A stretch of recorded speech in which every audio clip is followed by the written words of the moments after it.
عيادة الموتوسيكلات. سلسلة جديدة هنتكلم فيها ان شاء الله عن ازاي تكشف عن الموتوسيكل بتاعك وانت بتشتريه، سواء كان زيرو او مستعمل، واهم الاجزاء اللي في الموتوسيكل. يقدمها لكم اخوكم محمود سولو. ويلا بينا نشوف اول مريض معانا في حلقة النهارده. الجدون من الحاجات المهمة في الموتوسيكل، ده لو ما كانش اهمهم. حاجة اللي انت ما بتسيبهاش ابدا طول ما انت سايق، بتفضل ماسكه على طول.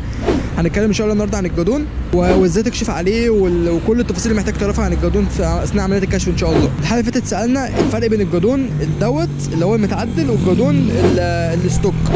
طيب مبدئيا الجدون دوت في شباب كتير بتحب تركبه، بيبقى كشكل مع المكنه، كشكله صياع كده، فاهم؟ اللي هو جري وبتاع. كمان مع لما بيركبوا الجاكمان الديفل بيبقى شكله اصيع، فاهم؟ فهو كشكل اولا. ثانيا بيخليك قاعد فارد دراعك وفارد ظهرك طول الوقت. دي حاجه حلوه وحاجه وحشه. حاجه حلوه ان انت بتفرد ظهرك، بس حاجه وحشه ان هي بتوجع ظهرك مع الوقت وانت سايق. ده بالنسبه للجدون دوت. بالنسبه للجدون الستوك هو احلى عشان خاطر الحاجه الستوك طبعا مفيش احسن منها، ده اولا. ثانيا الجدون الستوك في الغرز احلى لان هو بيبقى ارفع. الجدون ده بص لو تاخدوا بالكم عريض شويه، فاهم؟ غير الجدون الستوك بيبقى معوج لجوه كده شويه، فبيخليك في الغرز احسن وبيديك تحكم احسن كمان في السواقه. ده كان باجابه سؤال الحلقه اللي فاتت. خلينا بقى نتكلم عن الجدون وايه الحاجات اللي تخلي بالك منها في الموتوسيكل وانت بتكشف. بالنسبه للجدون اول حاجه بتعملها بتحط المفتاح كده وبتفتح الكونتاك، تمام؟ وبتبدا تشوف هل الجدون ده اصلا شغال ولا لا. يعني بتدوس مارش، تشوف المارش شغال ولا لا. البطال، فاهم؟ الفرامل، تمسك الفرامل وتشوف اللمبه اللي ورا.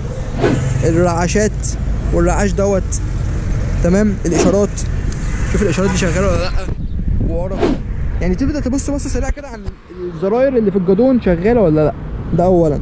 ثانيا بتبص على الجدون وانت واقف برده زي ما بصينا على المساعد كده اهوت والفرش واحنا واقفين، نظره اوليه قبل ما نطلع نجرب، ونشوف الجدون دوت عدل في النص ولا معوج، وتبص عليه من الجنب كده بزاويه، فاهم؟